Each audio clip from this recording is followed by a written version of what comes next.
கிறிஸ்துவுக்குள் பிரியமானவர்களே, கர்த்தரும் இரட்சகருமாய் இயேசு கிறிஸ்துவின் ஈடினியற்ற நாமத்தினாலே உங்கள் யாவருக்கும் என் அன்பின் வாழ்த்துக்களை தெரிவித்துக் கொள்கிறேன். தேவனர்லி அப்பம் பிரேயர் மினிஸ்ட்ரி சேனல் மூலியமாக உங்களோடு சந்திப்பதில் மிகுந்த மகிழ்ச்சி அடைகிறேன். தினம்தோறும் அதிகால வேளையிலே பரிசுத்த வேதாந்தத்திலிருந்து ஒரு பகுதியை நாம் தியானித்து நம்முடைய குடும்ப பாதுகாப்பிற்காக நாம் ஜெபிக்கிறோம். இந்த வருஷத்திலே 40 நாள் உபவாச நாட்களிலே, லென்த் காலத்திலே எத்தனையோ குடும்பத்திலே இரவும் பகலுமா சர்ச்சை போய் இருந்துட்டு இருப்பீங்க. 40 நாள் சிலுவை தியானம், 40 நாள் இரவும் பகலும் உபவாச நாட்களிலே என்னென்ன எப்படி நம்ம வாழ்க்கை இருக்கு எல்லாவற்றையும் வேதத்திலிருந்து நாம் தியானித்து கொண்டிருக்கிறோம். இந்த நாளுக்குள்ள சிலுவை தியானம் மத்தேயு சுவிசேஷம் 8ஆம் அதிகாரம் 17ஆம் வசனத்திலே இயேசு கிறிஸ்து தாமே நம்முடைய பலவீனங்களை ஏற்றுக்கொண்டு நம்முடைய நோய்களை சுமந்தார். ஹல்லேலூயா. இயேசு கிறிஸ்து தாமே நம்முடைய பலவீனம் அப்படின்னாலே நிறைய காரியங்கள் நம்ம சொல்ல முடியும். ஒரு பக்கம் பார்த்தா சரீர பலவீனம், இன்னொரு பக்கம் பார்த்தா என்னால் முடியல அப்படிம்பாங்க. அப்போ பலவீனம் அப்படின்னு சொல்லி பார்க்கும்போது நிறைய காரியங்கள் இருக்கு. சில குடும்பத்திலே விதவையா இருப்பாங்க, கணவரால் கைவிடப்பட்ட நிலைமையில இருப்பாங்க, சரீரத்தில் பலவிதமான பலவீனம் இருக்கும். அவர்தாமே நம்முடைய பலவீனங்கள் எல்லாம் ஏற்றுக்கொண்டு, அந்த ஒரு வேர்டு ரொம்ப முக்கியம், ஏற்றுக்கொண்டு. இன்னைக்கு கடைசி காலத்திலே கிறிஸ்துனுடைய சுவிசேஷத்தை நாம் எல்லா தேசத்துக்கும் சொல்ல வேண்டும். நம்ம எல்லார் மேலேயும் விழுந்த கடமை.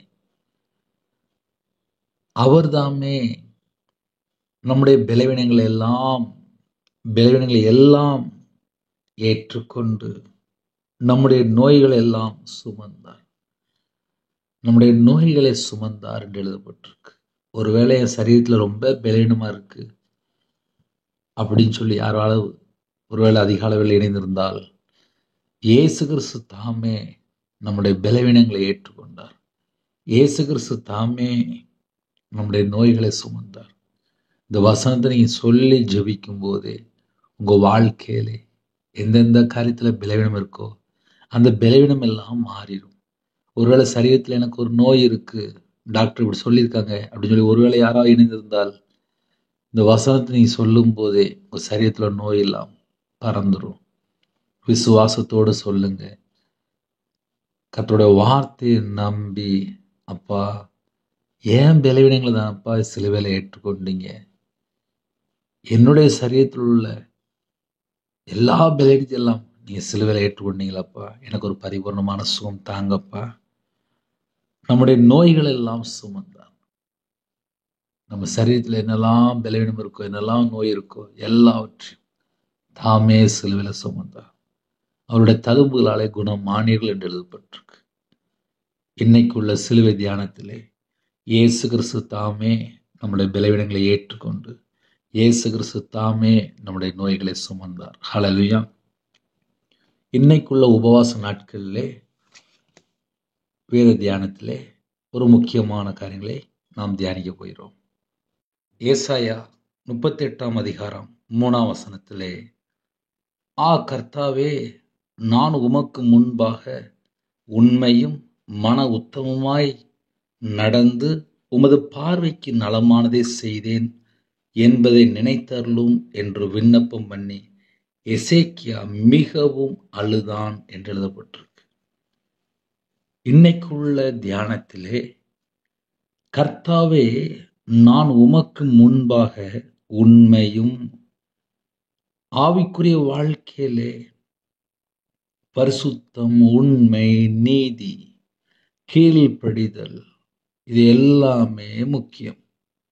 யாரெல்லாம் அதிக அளவில் இணைந்திருக்கிறீங்களோ, நம்ம வாழ்க்கை தேவனுக்கு பிரியமானபடி இருந்தால் உடனே அற்புதம், உடனே ஆசீர்வாதம், உடனே சமாதானமும் கிடைக்கும். சில குடும்பத்திலே இருதயத்திலே பாரத்தோடு இருப்பீங்க, வேதனையோடு இருப்பீங்க, நெருக்கப்பட்ட சூழ்நிலை இருப்பீங்க, ஒடுக்கப்பட்ட சூழ்நிலை கூட வாழ்ந்துட்டு இருப்பீங்க. நம்ம வாழ்க்கை இந்த உபவாச நாட்களிலே எப்படி யோசித்து பார்க்கலாம் அப்படின்னா, எசேக்கியா மிகவும் அழுதான்.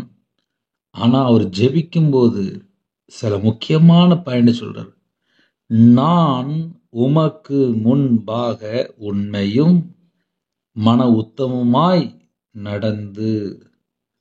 அப்ப எசேக்கியா ராஜா கர்த்தருக்கு முன்பாக எப்படி வாழ்ந்தார் என்று கொஞ்சம் ஆழமா போய் பார்க்கும்போது, உண்மை, மன உத்தமம், இருதயத்துக்குள்ளே ஒரு உத்தமமும் இருக்கு, அதே நேரத்துல உண்மையா வாழ்ந்திருக்கார். அதை நம்ம ஒரு பாயிண்ட் எடுத்தாலும் சரி, 2 பாயிண்ட் எடுத்தாலும் சரி, உண்மை, 2வது மன உத்தமமாய், மனசுலே ஒரு உத்தமம், வாழ்க்கையிலே உண்மை. அப்புறம் 2 பாயிண்ட் எழுதலாம். உமது பார்வைக்கு நலமானதை செய்தேன். தேவனுடைய பார்வையிலே ஒரு மனுஷன் நலமானதை செய்தால் அவங்களுடைய வாழ்க்கையிலே எப்பேற்பட்ட சிறையிருப்பா இருந்தாலும் அந்த சிறையிருப்பு மாறும். நான் நிறைய நேரத்தில் என்னுடைய சாட்சியை சொல்லிட்டு வருவேன். என் வாழ்க்கையில ஏகப்பட்ட சிறையிருப்பு இருந்துச்சு. அந்த சிறையிருப்புலேருந்து எனக்கு தேவன் எப்படி விடுதலை கொடுத்தார். 2016 முழு நேரம் ஊழியத்து வந்தேன். இந்த 2025 நான் எப்படி உயிரோட இருக்கேன், என் வாழ்க்கையில் அப்படி என்ன நடந்துச்சு அப்படின்னு சொல்லி கொஞ்சம் என் வாழ்க்கையில் நான் திரும்பி பார்த்தா, 2016 முழு நேரம் ஊழியத்து வந்ததுக்கப்புறம் சர்ச்சில் 24 மணி நேரம் வேலை. திருநெல்வேலியிலேருந்து தெசேனவேலை ஒரு 55 கிலோமீட்டர். அங்கே சமரியா சர்ச்சின்னு இருக்கு. அந்த சர்ச்சில் ஒரு கோயில்கிட்ட வேலை பார்த்தேன். அந்த சர்ச்சில் வேலை பார்க்கும்போது அந்த 2.5 வருஷத்துல எனக்கு என்னெல்லாம் தெரியும் அப்படின்னு சொல்லி பார்க்கும்போது எனக்கு ஒன்றுமே தெரியாது. சர்ச்சில் வேலை பார்க்க தெரியாது. சர்ச்சில் ஒரு கோயில் குட்டையர் வேலைக்கு போனேன். அந்த சர்ச்சில் போனதுக்கு அப்புறம் தான் கோயில் குட்டியார்னா யாரு, சபை ஊழியர்னா யாரு, மூப்பர்னா யாரு, ஐயர்வாள்னா யாரு, பரிசுத்தவான்கள்லாம் யாரு, பரிசுத்தமா வாழணும்னா என்ன, நீதியை பின்பற்றணும் என்ன, உண்மையா வாழ்றதுன்னா என்ன, சர்ச்சில் போய் தான் கற்றுக்கொண்டேன். ஏன்னா என்னோட வாழ்க்கையில நான் ஒரு வியாபாரி. வியாபாரத்தில் இருக்கும்போது ஒரு 40 நாள்ல நானும் உபவாசத்தோடு இருந்தேன். என் வாழ்க்கையில கர்த்தர் எனக்கு ஒரு அற்புதம் செய்தார். தரிசனமா காமிச்சாரு, சர்ச்சை சாவி கொடுத்தாரு, எல்லாம் ஓகே. ஆனா ஊழியத்துக்கு வந்ததுக்கு அப்புறம் தான் தெரியுது, கர்த்தருக்கு பிரியமானபடி வாழணும் அப்படின்னா மன உத்தமம், உண்மை, தேவனுக்கு முன்பாக நான் எப்படி இருக்கிறேன், இதெல்லாம் பார்த்து தான் மறுபடியும் அபிஷேகம் பண்ணினாரு. இன்னைக்கு யோசித்து பார்க்கும்போது இன்னும் தேவனுடைய சமூகத்திலே, தேவனுடைய பலபடியிலே எப்படி காத்திருக்கணும், இதெல்லாம் யோசித்து பார்க்கும்போது 365 நாளும் நம்ம கர்த்தருக்கு முன்பாக எப்படி இருக்கிறோம். இப்ப அப்படி யோசிக்க வேண்டியிருக்கு. சில குடும்பத்திலே இந்த லென்த் காலத்திலே கறி சாப்பிட மாட்டேன், நான் இதை தொட மாட்டேன், நான் இதை செய்ய மாட்டேன் அப்படின்னு சொல்லி ஒரு தீர்மானம் எடுத்து ஒரு 40 நாள் கண்டினியூவா இரவும் போலுமா சர்ச்சைக்கு போய் பத்திரமா இருப்பாங்க. ஆனா மற்ற நாள் அவங்க எப்படி இருக்கிறாங்க அதையும் நம்ம சற்று ஆராய்ந்து பார்க்கணும். ஏன்னா என் வாழ்க்கையில 2016 2025 வரைய ஆவிக்குரிய வாழ்க்கையில நான் என்ன ஸ்டெப்ல இருக்கேன், ஏன் இன்னும் என்னால வளர முடியல, இன்னும் என்கிட்ட உள்ள என்ன இருக்கு, இதெல்லாம் உட்காந்து யோசித்து பார்ப்பேன். அப்ப ஆவிக்குரிய வாழ்க்கையில ஒரு மனுஷன் வளரணும் அப்படின்னா எந்த அளவுக்கு தேவனுடைய சமூகத்திலே காத்திருக்கிறோமோ, எந்த அளவுக்கு வேதத்தை தியானிக்கிறோமோ, எந்த அளவுக்கு நம்ம ஜெபிக்கிறோமோ, எந்த அளவுக்கு தேவனுடைய பிரசன்னத்தினால நிரம்பி இருக்கிறோமோ, எந்த அளவுக்கு அவருடைய பாதபடியிலே காத்திருந்து அவருக்காக வாழ்றோமோ, அவங்க வாழ்க்கையில தான் சகல விதமான செழிப்பு. இன்னைக்கு சில குடும்பத்திலே என்ன யோசிப்பாங்க அப்படின்னா, பிரதர் எவ்வளவுதான் ஜெபம் பண்ணாலும் ஆவிக்குரிய வாழ்க்கையில ஒரு வளர்ச்சி இல்லை, ஆவிக்குரிய வாழ்க்கையில நிறைய போராட்டம் இருக்கு அப்படிம்பாங்க. எத்தனையோ காரியங்கள் ஒவ்வொரு குடும்பத்திலையும் சொல்லுவாங்க. ஆனால் நம்ம நார்மலா யோசித்து பார்த்தாச்சு அப்படின்னா, ஆவிக்குரிய வாழ்க்கையில எங்க மிஸ்டேக் இருக்கு? என்ன தப்பு நடக்கு? எங்க நம்மள்ட்ட குறை இருக்கு? ஏன் இதுக்கப்புறம் மேல ஆவியில வளர முடியல? சில குடும்பத்துல பரிசுத்தாவியை பெற்றுக்கொள்ளணும் அப்படின்னு சொல்லி ஜெபிக்கிறாங்க. சில குடும்பத்துல அந்நிய பாஷை பேசணும், எனக்கு அந்நிய பாஷை வர வேணும் அப்படின்னு சொல்லி ஜெபிக்கிறாங்க. இப்போ நம்ம என்ன யோசித்து பார்க்கலாம் அப்படின்னா, 40 நாள்ல நம்ம சிந்தனைக்கு நம்ம என்ன எடுத்து யோசித்து பார்க்கலாம் அப்படின்னா, எசேக்கியா ராஜா மிகவும் அழுதான். அவர் அழும்போது சில பாயிண்ட் சொல்லியிருக்காரு. உமக்கு முன்பாக, நான் உமக்கு முன்பாக உண்மையாய், மன உத்தமமாய். இப்ப நம்ம வாழ்க்கையில நம்ம கொஞ்சம் அதை ரீசெக்கிங் பண்ணி பார்த்தாச்சு அப்படின்னா, எங்கெல்லாம் மிஸ்டேக் இருக்கு அதை முதல்ல கண்டுபிடிக்கணும். இதை ஏன் நான் உங்களுக்கு அழகா சொல்லித்தரேன் அப்படின்னா, ஒரு குடும்பத்துல ஹார்ட் ப்ராப்ளம் சொல்லிட்டு டாக்டரை போய் பார்க்க போறாங்க. உடனே டாக்டர் சொல்றாரு, உங்களுக்கு ஹார்ட் செக் பண்ணணும் அப்படின்னு. உடனே அட்மிட் ஆகிறாங்க. டாக்டர் உடனே செக் பண்ணும்போது, உங்களுக்கு ஹார்ட் இப்படி இருக்கு, நீங்க உடனே இப்படி செய்யணும், எல்லாம் ரெடி பண்ணுங்க அப்படிம்பாங்க. அதே போல நம்முடைய ஆவிக்குரிய நிலைமை, ஆவிக்குரிய வாழ்க்கையிலே என்னென்ன தடைகள் இருக்கு, நம்ம எங்கெங்க மிஸ்டேக் இருக்கும், நம்ம எப்படி நம்ம ரெடி பண்ணணும், ஆவிக்குரிய வாழ்க்கையில வளர்றதுக்கு நம்மள்ட்ட என்ன காரியத்துல தடை இருக்கு. சில குடும்பத்திலே உண்மையே இல்லப்பா. ஆமா, சும்மாலாம் சொல்லக்கூடாது. சில குடும்பத்துல வாழ்க்கையிலே உண்மையா இருக்குது. பிறந்த நாள்ல இருந்து இன்னைக்கு வரைய நல்ல பொய் பேசியே வாழ்ந்துட்டு இருப்பாங்க. வாயை திறந்தா ஒன்லி பொய் மட்டும்தான் பேசுவாங்க, உண்மையே இருக்காது. ஏன்? 40 நாள் உபவாச நாட்கள்ல கூட அவங்க பொய் தான் பேசிட்டு இருப்பாங்க. சில குடும்பத்துல கடனுக்காக வீட்டுல பிரச்சனை தலைக்கு மேல இருக்கும். அந்த குடும்பத்துல பார்த்தா ஒரு காரியத்துக்காக பேசிட்டு இருப்பாங்க. சில குடும்பத்துல பேசிக்காகவே, நார்மலாகவே காலையிலிருந்து ராத்திரி வரைய பெருமையான வார்த்தைகள், பொய்யான வார்த்தைகள், கர்த்தருக்கு பிரியமில்லாத வார்த்தைகள், கெட்ட வார்த்தைகள், வீணான வார்த்தைகள், மாயமான வார்த்தைகள், தந்திரமான வார்த்தைகள், இதெல்லாம் வாழ்க்கையில நம்மளை கரப்படுத்திட்டு இருக்கும். காலவேள செய்தி என்ன அப்படின்னா, எசேக்கியா ராஜா ஒரு ஜெபம். அவருடைய ஜெபம் எப்படி இருக்கு அப்படின்னா, நான் உமக்கு முன்பாக உண்மையும் மன உத்தமமாய் நடந்து. இப்போ நம்மை நாம் சற்று ஆராய்ந்து பார்க்கணும். இந்த லைன்ல நம்ம எப்படி இருக்கிறோம்? உண்மை இருக்கா? மன உத்தமம் இருக்கா? மன உத்தமமா நம்ம நடக்கிறோமா? உண்மையா நம்ம நடக்கிறோமா? ஏன்னா நிறைய குடும்பத்திலே புருஷன் பொண்டாட்டிக்குள்ளே உண்மை இல்லாத சூழ்நிலை. சில குடும்பத்திலே மனசுல கத்தரை விட்டு தள்ளி போற 1000 காரியம் இருக்கும். மன உத்தமம் என்று எழுதப்பட்டிருக்கு. எசேக்கியா ராஜா அப்படி வாழ்ந்திருக்காரு. அவர் அப்படியே சொல்றாரு, நான் உமக்கு முன்பாக உண்மையும் மன உத்தமமாய் நடந்து உமது பார்வைக்கு நலமானதை செய்தேன். தேவனுடைய பார்வையிலே நம்ம எப்படி இருக்கிறோம் என்பதை நம்மை நாம் ஆராய்ந்து பார்த்தால், இந்த உபவாச நாட்களிலே மனம் திரும்பி பாவ மன்னிப்பு கேட்கறதுக்கு ரொம்ப பிரயோஜனமா இருக்கும்.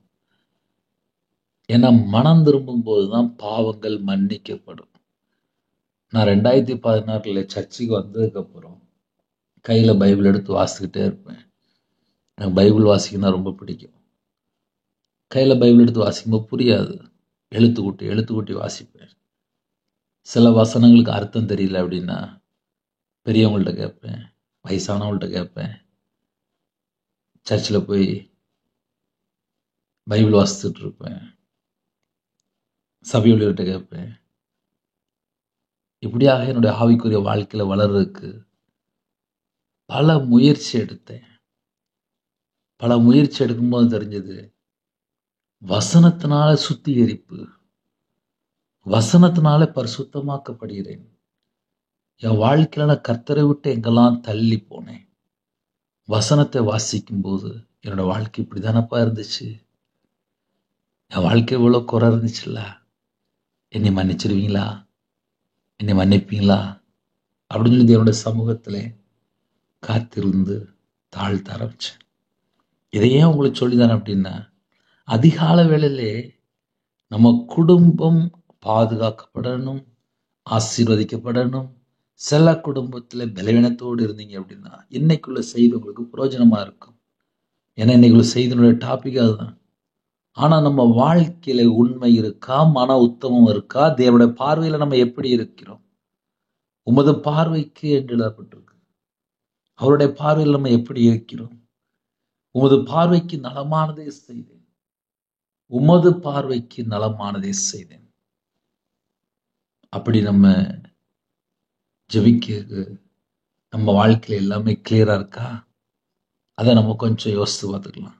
ஏன்னா சில குடும்பத்துல பிறந்ததுல இருந்தே உண்மையா வாழ்ந்துட்டு இருப்பாங்க, பரிசுத்தமா வாழ்ந்துட்டு இருப்பாங்க, மன உத்தமமா வாழ்ந்துட்டு இருப்பாங்க, தேவனுடைய பார்வையிலே அவ்வளோ ஒரு பியூரா வாழ்ந்துட்டு இருப்பாங்க. அவங்க ஒரு சின்ன ஜெபம் பண்ணும்போது பரலோகத்துல அவ்வளவு வேகமா போயிடும். தேவன் இருதயத்தை பார்க்கிறார், மனுஷன்தான் முகத்தை பார்க்கிறான். அதனால ஆவிக்குரிய பிள்ளைகள் யாரெல்லாம் இணைந்திருக்கிறீங்களோ கர்த்தருடைய நாமம் மட்டும் மகிமைப்படட்டும். ஹல்லேலூயா. அதனால அதிகாலையில் யாரெல்லாம் இணைந்திருக்கிறீங்களோ சோர்ந்து போகக்கூடாது. பிரதர், இந்த வசனத்தை நாங்கள் தியானிக்கும் போது நாங்கள் இன்னும் எங்கள் இதயத்துக்குள்ள சில காரியத்தில் சுத்தம் இல்லாமல் இருக்க, நாங்கள் தேவனுக்கு முன்பாக உண்மையாக வாழலையே, அவருடைய பார்வையில் நாங்கள் எப்படி இருப்போம் அப்படின்னு சொல்லி ஒருவேளை யாராவது யோசித்தால் அர்ப்பணிக்கணும். அப்பா, உங்கள் பாதப்படியில் என்னை அர்ப்பணிக்கிறேன்ப்பா, உண்மையாக வாழ்றதுக்கு எனக்கு கிருபை தாங்க, பரிசுத்தமாக வாழ்றதுக்கு எனக்கு கிருபை தாங்க, என் கூட நீங்கள் இருங்க அப்படி நம்ம சொல்லி ஜெபிக்கலாம். ஹல்லேலூயா. உமது பார்வைக்கு நலமானதை செய்தேன் என்பதை நினைத்தருளும் என்று விண்ணப்பம் பண்ணி எசேக்கியா மிகவும் அழுதான். 2 நாளாகமம் 32 அதிகாரத்திலே 24 வசனத்திலே, அந்நாட்களில் எசேக்கியா வியாதிப்பட்டு மரணத்துக்கு ஏதுவாய் இருந்தான். அவன் கர்த்தரை நோக்கி ஜெபம் பண்ணும்போது கர்த்தர் அவனுக்கு வாக்குத்தத்தம் பண்ணி அவனுக்கு ஒரு அற்புதத்தை கட்டளையிட்டார். அவனுக்கு ஒரு அற்புதத்தை கட்டளையிட்டார். ஜெபம் கேட்கப்பட்ட உடனே கர்த்தர் அவனுக்கு வாக்குத்தத்தம் பண்ணி 15 வருஷம் கூட கொடுத்தார். மரண தருவாயில இருக்கும்போது ஒரு ஜெபம். எசேக்கியா வியாதிப்பட்டு மரணத்துக்கு ஏதுவாய் இருந்தான். மரணத்துக்கு ஏதுவாய் அந்த அளவுக்கு கடைசி ஸ்டேஜ்ல இருக்கும்போது கூட தாழ்த்துறாரு, ஜெபிக்கிறாரு. உடனே 15 வருஷம் ஒரு அற்புதம், வாக்குத்தத்தம் பண்ணிட்டாரு. இன்னைக்கு நம்ம வாழ்க்கையில நம்ம எந்த சூழ்நிலையும் சரி, இப்ப என் வாழ்க்கையில நான் சொல்ல முடியும், பல சூழ்நிலையில கர்த்தர் தான் எனக்கு உயிர் பிச்சை போட்டு இந்த நிமிஷம் வரையே வச்சிருக்காரு. நான் உயிரோட இருக்கிறதே தேவனுடைய கிருபை மட்டும்தான்.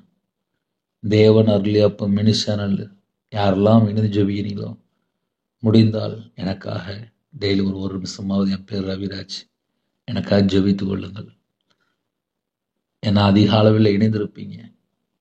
தேவன் அருளி அப்ப மினி சேனல்ல 31 நாளும் காலையில் நைட்டு ஒவ்வொரு நாளும் செய்தி கேட்பீங்க. உங்களோட ஆவிக்குரிய வாழ்க்கையில மாற்றம் இருக்கா மட்டும் பாருங்க. மனுஷனை பார்க்கவே வேண்டாம். இந்த வசனத்தை நம்ம தியானிக்கும் போது நம்ம வாழ்க்கையில கர்த்தருக்கு முன்பாக உண்மை, மன உத்தமம், கர்த்தருடைய பார்வையில நான் எப்படி இருக்கிறேன், அவ்வளவுதான். 3 பாயிண்ட் தான். எசேக்கியா மிகவும் அழுது ஜெபிக்கிறார். அவரு மரணத்துக்கு ஏதோன ஒரு வியாதியில இருக்காரு. அவரு கண்ணீரோடு ஜெபிக்கிறார்.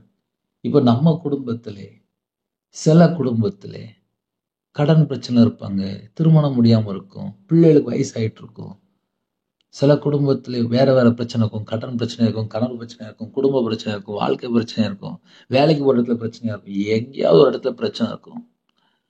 பிரதர், ஒரே கண்ணீர் வாழ்க்கையா இருக்கு பிரதர். என்ன செய்யன்னு தெரியலையே. நான் அவருக்கு முன்பாக உண்மையா தானே இருக்கிறேன். அவருடைய பார்வைக்கு நான் உண்மையா தானே இருக்கிறேன். அப்போ நான் என்ன செய்யணும் பிரதர்? தாழ்த்துங்க. உபவாச நாட்கள் என்ன செய்யணும் தெரியுமா? தாழ்த்தணும். அப்பா, நான் ஒண்ணுமே இல்லப்பா, எல்லாமே நீங்க தான்ப்பா. என் இதயத்துல என்ன பாரம் இருக்கு உமக்கு தெரியும்ப்பா. சில குடும்பத்துல மாசம் மாசம் பேங்க் பணம் போயிட்டே இருக்கும், இஎம்ஐ கடனுக்கு போயிட்டே இருக்கும். நிறைய குடும்பத்துல மாச சம்பளம் வரும், அப்படியே பேங்க் போயிடும். ஃபைனான்ஸ்ல வாங்கியிருப்பாங்க, கொடுத்துட்டு இருப்பாங்க. நகை கடன் இருக்கும், அங்க போயிட்டு இருக்கும். பிள்ளைகள் படிச்சுட்டு இருக்கும், பணம் அங்க போயிட்டு இருக்கும். காலேஜ் படிச்சுட்டு இருக்கும், பணம் அங்க போயிட்டு இருக்கும். வெளிநாட்டுல யாராவது படிச்சுட்டு இருப்பாங்க, பணம் அங்க போயிட்டு இருக்கும். மாசம் மாசம் மாசம் குழுக்குள்ள பணம், ஒவ்வொரு பணமும் ஒவ்வொரு இடத்துக்கா போயிட்டே இருக்கும். வண்டி டியூ, கார் டியூ. ஏதோ ஒரு இடத்துல பாரத்தோடு இருப்பாங்க. அவனோட இதயத்துல என்ன இருக்கும் அப்படின்னா, கையில காசு நிக்க மாட்டுக்கு, பணம்லாம் போயிருக்கு. இன்னொரு பக்கம் பார்த்தா சரீரத்துல பலவீனம், சுகர் இருக்கும், பிரஷர் இருக்கும், ஹார்ட் ப்ராப்ளம் இருக்கும், எய்ட்ஸ் வியாதியில பாதிக்கப்பட்டிருப்பாங்க, கிட்னி பிரச்சனைல பாதிக்கப்பட்டிருப்பாங்க, ஸ்ட்ரோக்ல பாதிக்கப்பட்டிருப்பாங்க. சில குடும்பத்துல கேன்சர்ல பாதிக்கப்பட்டிருக்காங்க. சின்ன பிள்ளைகள் கூட பிளட் கேன்சர். அவங்க வீட்டுல பார்த்தா ஒரே பிரச்சனை. சில குடும்பத்துல பார்த்தா சரீரத்துல பல பிரச்சனை. ஹோமா ஸ்டேஜ்ல இருப்பாங்க, ஹாஸ்பிட்டல்ல இருப்பாங்க, சின்ன பிள்ளைகள் ஐசியூல இருப்பாங்க, ஆப்ரேஷன் டெலிவரி இருக்கும். ஒவ்வொரு வீட்டுக்குள்ளயுமே ஒவ்வொரு பிரச்சனை. ஜெபிக்கிற எந்த குடும்பமா இருந்தாலும் சரி, தேவனுக்கு முன்பாக நம்ம வாழ்க்கை எப்படி இருந்துச்சு ஒரு நிமிஷம் நம்ம யோசித்து பார்த்து நம்ம தாழ்த்திட்டோம் அப்படின்னாலே நம்ம ஜெபம் உடனே பரலோகத்துக்கு போயிடும். இன்னைக்கு ஸ்பிரிச்சுவல்ல, ஆவிக்குரிய வாழ்க்கையில வளர்றதுக்குள்ள ஒரு நல்ல டிப்ஸ் எப்படி அப்படின்னா, அப்பா, உமக்கு முன்பாக நான் இன்னும் உண்மையா இல்லப்பா. இந்த வசனத்தெல்லாம் நாங்க பார்க்கும்போது எசேக்கியா அழகா சொல்றாரு, நான் உமக்கு முன்பாக உண்மையும் மன உத்தமமாய் நடந்து அப்படிங்கிறது. இன்னைக்கு அந்த வார்த்தையை நம்ம ஆழமா சொல்ல முடியுமா? நம்ம சொல்ல முடியுமா? ஏன்னா இதயத்துல சுத்தமுள்ளவர்கள் தான் பாக்கியவான்கள், அவர்கள் தேவனை தரிசிப்பார்கள். நம்ம இருதயம் சுத்தமா இருக்கா? இல்ல உலகத்தோட கலந்து இருக்கா? உலகத்துள்ள காரியங்களோடு கலந்திருக்கா? உலகத்துள்ள செயல்களோடு கலந்திருக்கா? இல்ல செல்போனோடு கலந்திருக்கா? இப்படி நம்ம நிறைய காரியங்களை ஆராய்ந்து பார்க்கும் போதுதான், ஆமாப்பா, இன்னும் நான் உமக்கு பிரியமானபடி இல்லப்பா. அந்த நிதானம் நமக்கு வரும்போதுதான், எப்படி நம்ம காரு இல்லைன்னா டூ வீலர் வண்டி நல்லா அழகா வேகமா போயிட்டு இருப்பாங்க, முன்னாடி யாரோ போற மாதிரி தெரிஞ்சது ஒரு கார் இல்ல ஒரு பைக்கு இல்லைன்னா ஒரு மாடு, உடனே அந்த கார் இல்லைன்னா டூ வீலர் ஸ்லோ ஆக்கிடுவாங்க. காரணம் என்ன? முன்னாடி ஏதோ போயிட்டு இருக்கு. ஆவிக்குரிய வாழ்க்கையில நம்ம நிதானமா இருக்கும்போது ஒன்னொன்னா யோசித்து யோசித்து நம்ம வாழ்க்கை எப்படி இருக்கு அப்படின்னு செக் பண்ணி பார்த்து தேவனோட சமூகத்திலே தாழ்த்தி ஜெபிக்கும் போது ஆவிக்குரிய ஆசீர்வாதங்களை நாம் பெற்றுக்கொள்கிறோம். உபவாச நாட்களிலே ஆவிக்குரிய ஆசீர்வாதங்களை பெற்றுக்கொள்ளணும் அப்படின்னா ஆவிக்குரிய நிலைமையில நம்ம எப்படி இருக்கிறோம்? கர்த்தருடைய கிருபை மட்டும்தான். தேவன் அருளிய அப்போ மினிஸ்டர் மூலமா நீங்க இவ்வளவு நேரம் செய்தி கேட்கறீங்களா? அதுக்காக தேவனுக்கு ஸ்தோத்திரம் செலுத்திருங்க. ரவிராஜ் கர்த்தர் யூடியூப்ல கொண்டு வந்திருக்காரு, தேவனுக்கு ஸ்தோத்திரம் செலுத்திருங்க, அவ்வளவுதான். ஏன்னா 24 மணி நேரம் ஒரு மனுஷன் உயிரோட இருக்கதே முதல்ல கிருபை தான். சில குடும்பத்துல நினைப்பாங்க, நான் வீடு கட்டிட்டேன், நான் வண்டி வாங்கிட்டேன், நான் கார் வாங்கிட்டேன். முதல்ல காலைல தூங்கி எந்திரிச்சோன்னா உயிர் இருக்கா? ஸ்தோத்திரம்ப்பா. இந்த நாள்ல நான் உயிரோட இருக்க ஸ்தோத்திரம்ப்பா. இப்ப ரவிராஜே பேசுறேன். தேவன் கொடுக்கப்பட்ட அந்த தீர்காயுசுரிய வாழணும் அப்படின்னா எனக்காக முடிஞ்சா ஒரு நிமிஷம் ஜெபம் பண்ணிக்கோங்க. இந்த ரவிராஜ பிரதர் ஆசிரியங்கப்பா, கர்த்தருக்கா முழு நேரம் ஊழியம் பண்றாங்க, அந்த குடும்பத்தை ஆசிரியங்கப்பா. 40 நாள்ல லென்த் டேஸ்ல எத்தனையோ காரியங்கள் சொல்றாங்க. அந்த குடும்பத்தை ஆசிரியங்கப்பா அப்படின்னு சொல்லி அட்லீஸ்ட் ஒரு நிமிஷமா ஊழியக்காரங்க ஜெபிங்க. உங்க குடும்பம் ஆசீர்வாதமா இருக்கும். ஏன்னா கால வேளையில யாரெல்லாம் இணைந்திருக்கிறீங்களோ ஆவிக்குரிய வாழ்க்கையில வளரணும் அப்படின்னா தேவனுடைய பார்வையில நான் எப்படி இருக்கிறேன், என்கிட்ட எத்தனை பெர்சன்டேஜ், நம்ம அப்படி கொஞ்சம் யோசித்து பார்த்துச்சுன்னா நம்மை நாமே ஆராய்ந்து பார்க்கும்போது தேவனோட சமூகத்துல ஆட்டோமேட்டிக்கா நம்ம தாழ்த்திடுவோம். அப்பா உமக்கு முன்பா நான் ஒண்ணுமே இல்லப்பா, என்னை நான் தாழ்த்திட்டேன்ப்பா, என்னை நான் அர்ப்பணிக்கிறேன்ப்பா, என்னை அர்ப்பணிக்கிறேன்ப்பா. அப்படி நம்ம தாழ்த்தி ஜெபிக்கும் போது இந்த உபவாச நாட்கள் நமக்கு மிகவும் ஆச்சரியமா அதிசயமா இந்த வருஷத்துல நமக்கு நிறைய நன்மைகளை பெற்றுக்கொள்ள பரலோக வாசல் திறக்கப்படும். ஆவிக்குரிய ஆசீர்வாதம், பூமிக்குரிய ஆசீர்வாதம், குடும்பத்துக்குரிய ஆசீர்வாதம், என்னென்ன காரியத்தை நீங்க ஜெபிக்கிறீங்களோ எல்லாமே பெற்றுக்கொள்ள முடியும். ஆனால் தேவன் எதிர்பார்க்கிறது ஒரு உண்மை, தேவன் எதிர்பார்க்கிறது ஒரு மன உத்தமம், தேவனுடைய பார்வையிலே நம்ம எப்படி இருக்கிறோம். இந்த 3 பாயிண்ட் தான் இன்னைக்கு அழகான ஒரு செய்தி. அதனால ஜெபிக்கிற குடும்பம் ஆசீர்வதிக்கப்படணும் அப்படின்னா, நம்ம ஜெபம் பரலோகத்துல போகணும் அப்படின்னா நம்ம கொஞ்சம் டெஸ்ட் பண்ணி பார்க்கணும். எப்படி ஒரு 2 வீலர் இல்லைன்னா ஒரு வண்டி ஓட்டும் போது முன்னாடி பார்த்துக்கிட்டே ஓட்டுவாங்க. ஏன்னா டெஸ்ட் பண்ணி பார்ப்பாங்க. யாராவது கிராஸ் ஆகிறாங்களா, யாராவது போறாங்களா, அதெல்லாம் பார்த்து தான் நம்ம வண்டி ஓட்டுவோம். ஆவிக்குரிய வாழ்க்கையிலே நம்ம எப்படி இருக்கிறோம் என்பது இந்த செய்தி மூலியமா நம்ம அழகா திட்டமா அறிந்து கொள்ள முடியும். ஹல்லேலூயா. சின்ன ஜெபம் பண்ணி முடிச்சிருவேன். யாரெல்லாம் இணைந்துக்கிறீங்களோ இருக்கிற இடத்துல முழங்கால் போடுங்க, கண்களை மூடி நாம் ஜெபம் செய்வோம். அன்பின் கர்த்தாவே நன்றி எடுத்து துதிக்கிறோம் சொல்கிறோம்ப்பா. கர்த்தருடைய கரத்துல அர்ப்பணிக்கிறோம்ப்பா புதிய நாளை. இந்த புதிய நாளுக்கான சில கிருபைக்கா கோடி மடங்கு ஸ்தோத்திரம்ப்பா. எங்களோட ஆவி, ஆத்துமா, சரீரம், சிந்தனை, நினைவு எல்லாம் உங்களுடைய ஜீவனுக்கு அர்ப்பணிக்கிறோம்ப்பா. ஜெப அபிஷேகம் தாங்க, வேதத்தை தியானிக்கிற அபிஷேகம் தாங்க, உபவாசத்தோடு இருக்காங்க. உங்க பிள்ளைகளை கர்த்தர் ஆசீர்வதிங்க. பிறந்தநாள் கொண்டாடுறாங்க, திருமண நாள் கொண்டாடுறாங்க, கர்த்தர் கரம் தொட்டு பரிபூர்ணமாக ஆசீர்வதிங்க. கற்பத்துக்கு ஜெபிக்கிறாங்க, கர்த்தர் மனம் இறங்குங்க. மாசமா இருக்காங்க, தாய்மொழியை மாசுறீங்க, டெலிவரி பண்ணுறாங்க, பரம வைத்தியர் கூட இருங்க. பிள்ளைகளுக்கு வயசு அதிகமாயிட்டு போய் எல்லா தடையெல்லாம் நீக்கிருங்க. திருமணம் முடிந்ததுக்கு அப்புறம் நிம்மதியில்லாத சூழ்நிலைப்பா கர்த்தர் மாற்றித்தாங்க. சில குடும்பங்கள் ரட்சிக்கப்படாமல் பாவ அடிமையில் இருக்குங்க. சிலுவையில் சின்ன ரத்தத்தினால சமாதானத்தை உண்டாங்கினீங்கப்பா. என்னுடைய பலவீனத்தை எல்லாம் சிலுவையில் சுமந்தீங்கப்பா. உங்களுடைய தழும்புலால சுகமானீர்கள். யாரெல்லாம் எடுத்துக்கணும் எல்லா குடும்பம் சுகம் வேணும்ப்பா. எல்லா குடும்பத்துக்கும் ஒரு விடுதலை தாங்க. பலவீனத்தோடு படுத்த படுக்கல யாரெல்லாம் இருக்கிறாங்களோ பூர்ண சுகம் தாங்க. உங்க பிள்ளைகளை தொட்டு சுகமாக்கித்தாங்க. இயேசு கிறிஸ்து ரத்தத்தினால, இயேசு கிறிஸ்து நாமத்தினால ஒவ்வொரு குடும்பமும் தீர்காயுசப்பட்டுள்ளட்டும், ஆசிரியப்பட்டும், பரிபூர்ணமாக விடுதலை தந்து சமாதானம் தந்து பரிபூர்ணமாக ஆசிரியங்க. படிக்கிற பிள்ளைகளுக்கா ஸ்தோத்திரம்ப்பா. எக்ஸாம் எழுதுற பிள்ளைகளுக்கா ஸ்தோத்திரம்ப்பா. நல்லா படித்து மார்க் வாங்க கர்த்தர் உதவி செய்யுங்க. கர்த்தருடைய கரத்தில் எக்ஸாம் எழுதுற ஒவ்வொரு பிள்ளைகளையும் அர்ப்பணிக்கிறோம்.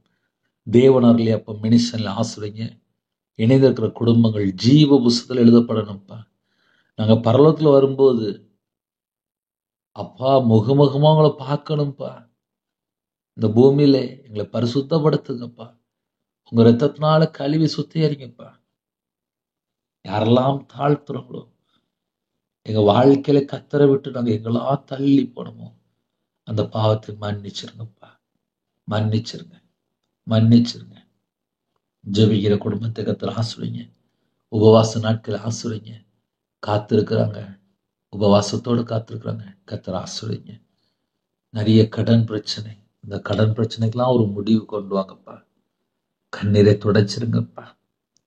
ஆசீர்வதிச்சிருங்க. எல்லா பலவீனத்திலும் நீக்கி தீர்காயுசந்து ஆசீர்வதிங்க.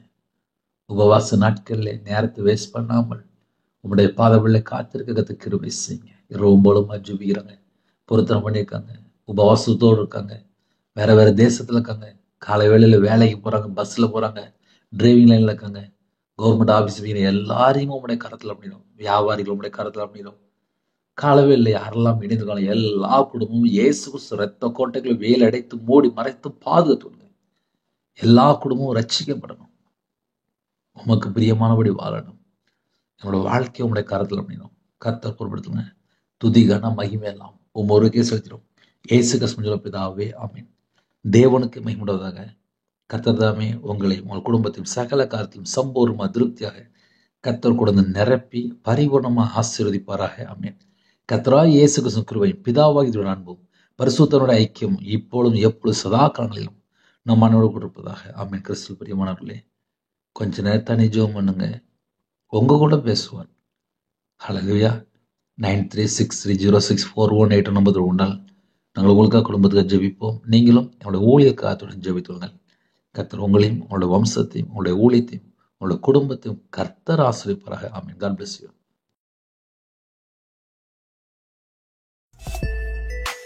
Thanks for watching. Please subscribe our channel. Click the like and share. Click the bell. God bless you.